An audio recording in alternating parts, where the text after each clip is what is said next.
रोज सुबह चार्ट खोलते हो, घंटों बैठते हो, 5-6 ट्रेड्स लेते हो और फिर भी दिन के अंत में अकाउंट रेड होता है, तो आज का यह वीडियो आपके लिए है। प्रॉब्लम यह नहीं है कि आप मेहनत नहीं करते, प्रॉब्लम यह है कि स्ट्रैटेजी सही नहीं है। आज मैं आपको वो exact SMC day trading strategy दिखाऊंगा जो इंस्टीट्यूशंस यूज करती हैं स्टेप बाय स्टेप चार्ट पर। इसमें कोई इंडिकेटर नहीं, कोई शॉर्टकट नहीं, सिर्फ एक क्लीन स्ट्रक्चर्ड प्लान जो आपको बताएगा कि कब एंट्री लेनी है, क्यों लेनी है और किस बेसिस पर। इस पूरी स्ट्रैटेजी के नीचे 3 चीजें हैं, इन तीनों को समझे बिना आगे का कुछ काम नहीं आएगा। तो पहले इन्हें चार्ट पर देखते हैं। पहली चीज है सप्लाई और डिमांड जोन्स। ये इस पूरी स्ट्रैटेजी की जान है। चार्ट पर देखिए, एक डिमांड जोन वो एरिया होता है जहां से प्राइस ने पहले एक स्ट्रॉन्ग बुलिश मूव ली थी, और एक सप्लाई जोन वो एरिया होता है जहां से प्राइस ने एक स्ट्रॉन्ग बेरिश मूव ली थी। लेकिन हर जोन काम का नहीं होता। एक हाई क्वालिटी जोन की 3 पहचान होती है। पहली, उस जोन से निकली मूव में एक इनएफिशिएंसी होनी चाहिए, यानी फेयर वैल्यू गैप। दूसरी, उस मूव के साथ एक ब्रेक ऑफ स्ट्रक्चर होना चाहिए। और तीसरी, प्राइस उस जोन से जितनी दूर और जितनी तेजी से गई हो उतना वो जोन ज्यादा पावरफुल है। चार्ट पर जब भी कोई जोन इन तीनों को सेटिस्फाई करे वो आपका हाई क्वालिटी जोन है, बाकी सब इग्नोर। दूसरी चीज है चेंज ऑफ कैरेक्टर, जिसे हम चौची एच कहते हैं। चार्ट पर देखिए, जब मार्केट एक बेरिश ट्रेंड में हो और प्राइस एक मेजर स्ट्रक्चर पॉइंट को ऊपर की तरफ ब्रेक कर दे तो वो चौच है, यानी ट्रेंड पलटने का सिग्नल। लेकिन यहां एक बहुत जरूरी बात है जो ज्यादातर ट्रेडर्स मिस करते हैं। हर स्ट्रक्चर ब्रेक जेन्युइन CH-OCH नहीं होता। कभी कभी वो सिर्फ एक लिक्विडिटी स्वीप होता है, प्राइस ऊपर गई, स्टॉप्स निकाले और वापस आ गई। और कभी कभी वो सिर्फ एक FVG फील होता है, एक पुरानी इम्बैलेंस को फील करने गई थी। इसीलिए जब भी CH-OCH दिखे, पहले यह कंफर्म करो कि हायर टाइम फ्रेम स्ट्रक्चर उसके सपोर्ट में है या नहीं। तीसरी चीज है ऑन ऑर्डर ब्लॉक्स। चार्ट पर देखिए, ऑन ऑर्डर ब्लॉक वो कैंडल होती है जिसके बाद एक फेयर वैल्यू गैप बना हो, मतलब वो एग्जैक्ट कैंडल जिसने मार्केट को एग्रेसिवली मूव कराया। यही वो पॉइंट है जहां इंस्टीट्यूशंस ने अपना ऑर्डर प्लेस किया था, और जब प्राइस वापस उस कैंडल पर आती है इंस्टीट्यूशंस फिर से उसी डायरेक्शन में पोजीशन ऐड करते हैं। सप्लाई डिमांड जोन को ऑन ऑर्डर ब्लॉक से रिफाइन करना, यह इस स्ट्रैटेजी का एक क्रिटिकल स्टेप है। अब असली स्ट्रैटेजी शुरू होती है। पहला काम है टॉप डाउन एनालिसिस। इसका मतलब है पहले बड़े टाइम फ्रेम पर देखो, फिर छोटे पर। आप डायरेक्टली 1 मिनट चार्ट पर बैठकर ट्रेड नहीं लेते। यह सबसे बड़ी गलती है जो नए ट्रेडर्स करते हैं। चार्ट पर सबसे पहले 15 मिनट टाइम फ्रेम खोलिए। यहां आपका काम है ओवरऑल मार्केट सेंटिमेंट समझना। देखिए कि मार्केट हायर हाइज और हायर लोज बना रही है या लोअर हाइज और लोअर लोज। अगर हायर हाइज और हायर लोज हैं, मार्केट बुलिश है, आप सिर्फ बाय सेटअप्स ढूंढेंगे। अगर लोअर हाइज और लोअर लोज हैं, मार्केट बेरिश है, आप सिर्फ सेल सेटअप्स ढूंढेंगे। ये डायरेक्शन एक बार डिसाइड हो जाए तो उसके अगेंस्ट कभी ट्रेड नहीं लेना। 15 मिनट पर डायरेक्शन क्लियर होने के बाद 15 मिनट पर ही हाई क्वालिटी सप्लाई और डिमांड जोन्स मार्क करो जिनमें फेयर वैल्यू गैप और ब्रेक ऑफ स्ट्रक्चर दोनों हों। यही आपके के इंस्टीट्यूशनल लेवल्स हैं। अब ये लेवल्स नोट कर लो, यहीं आपका ट्रेड होगा। डायरेक्शन डिसाइड हो गई। अब दूसरा काम है यह समझना कि अभी मार्केट में कंट्रोल किसका है, बायर्स का या सेलर्स का। और इसके लिए हम मिटिगेशन देखते हैं। चार्ट पर देखिए, मिटिगेशन का मतलब है क्या प्राइस अपने पुराने जोन्स को रिविजिट कर रही है। अगर मार्केट बुलिश है और प्राइस एक डिमांड जोन पर आकर वहां से बाउंस कर रही है तो बायर्स इन कंट्रोल हैं, वो डिमांड जोन मिटिगेटेड हो गया। अगर प्राइस उस डिमांड जोन को तोड़कर नीचे चली जाती है तो सेलर्स ने कंट्रोल ले लिया और अब उस जोन को सप्लाई की तरह ट्रीट करना है।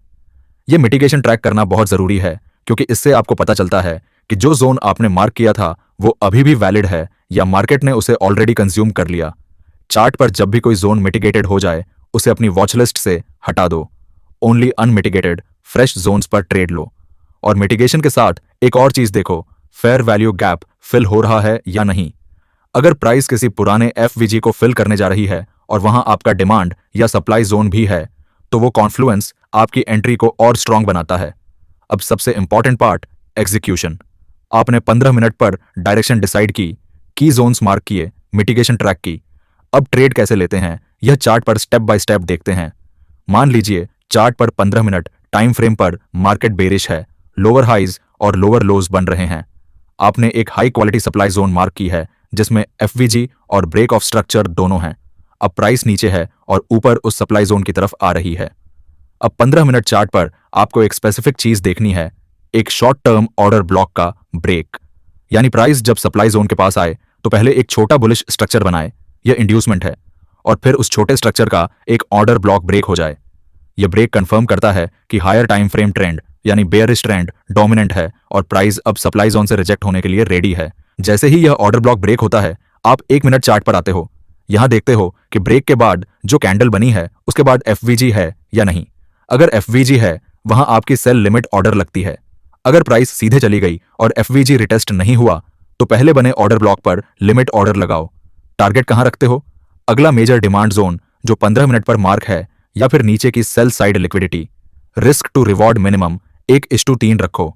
अगर टारगेट इतना दूर नहीं है कि 1:3 आरआर बने, तो वो ट्रेड स्किप करो। यह डिसिप्लिन ही आपको कंसिस्टेंट बनाएगा। और एक बात, पूरे दिन में यह एग्जैक्ट सेटअप जब मिले तभी एंट्री लो। अगर सेटअप नहीं मिला तो ट्रेड नहीं होगा। यह स्ट्रैटेजी पेशेंस मांगती है। इंस्टीट्यूशंस एक पूरे दिन में 1 या 2 ट्रेड्स लेते हैं, वो हर कैंडल पर नहीं बैठते। आप भी नहीं बैठोगे? चलो अब एक बार पूरी स्ट्रैटेजी को एक इंडेक्स चार्ट पर एक साथ देखते हैं, जैसे निफ्टी या बैंक निफ्टी। 15 मिनट चार्ट खोला, देखा मार्केट लोअर हाइज और लोअर लोज बना रही है, बेरिश ट्रेंड कंफर्म। ऊपर एक सप्लाई जोन है जिसमें एक क्लियर एफवीजी है और उसके पहले ब्रेक ऑफ स्ट्रक्चर हुआ था। यह जोन मार्क हो गया। नीचे एक सेल साइड लिक्विडिटी है जो टारगेट होगी। अब प्राइस नीचे से ऊपर की तरफ मूव करने लगी। 5 मिनट पर देखा एक छोटा बुलिश स्ट्रक्चर बन रहा है। प्राइस सप्लाई जोन की तरफ जा रही है। यह इंड्यूसमेंट है। प्राइस सप्लाई जोन में एंटर हुई। 15 मिनट पर उस जोन के अंदर एक शॉर्ट टर्म ऑनऑर्डर ब्लॉक था जो ब्रेक हो गया। 1 मिनट पर गए। ब्रेक के बाद एक बेयरिश कैंडल बनी, जिसके बाद एक छोटा एफवीजी था। वहां सेल लिमिट ऑनऑर्डर लगाई। प्राइस वापस उस एफवीजी पर आई। ऑनऑर्डर फील हुआ। नीचे की सेल साइड लिक्विडिटी को टारगेट किया। ट्रेड चली, टारगेट हिट हुआ। और आर था एक अनुपात 4। यह था एक complete SMC day trade, top down analysis से लेकर एग्जीक्यूशन तक। तो दोस्तों, आज जो हमने देखा वो एक कंप्लीट सिस्टम है। 15 मिनट पर ट्रेंड और की जोन्स, मिटिगेशन से कंट्रोल ट्रैक करना, शॉर्ट टर्म ऑनऑर्डर ब्लॉक ब्रेक से एंट्री का कंफर्मेशन, 1 मिनट पर प्रिसिस एग्जीक्यूशन एफवीजी के थ्रू, और टारगेट अगली लिक्विडिटी तक। बस इतना। यह स्ट्रैटेजी कॉम्प्लिकेटेड नहीं है, लेकिन इसमें सबसे जरूरी चीज है पेशेंस। जब तक सब कुछ अलाइन ना हो, वेट करो। एक परफेक्ट सेटअप 5 एवरेज सेटअप से बेहतर है। यही ट्रेडर्स को प्रॉफिटेबल बनाता है। कम ट्रेड्स, हाई क्वालिटी। अगर आज की यह पूरी स्ट्रैटेजी आपको चार्ट पर क्लियर दिखी और आप इसे अपनी ट्रेडिंग में अप्लाई करना चाहते हो, तो वीडियो को लाइक करें और चैनल सब्सक्राइब करें, और अगला वीडियो और डीपर जाएगा। तब तक चार्ट प्रैक्टिस करते रहो।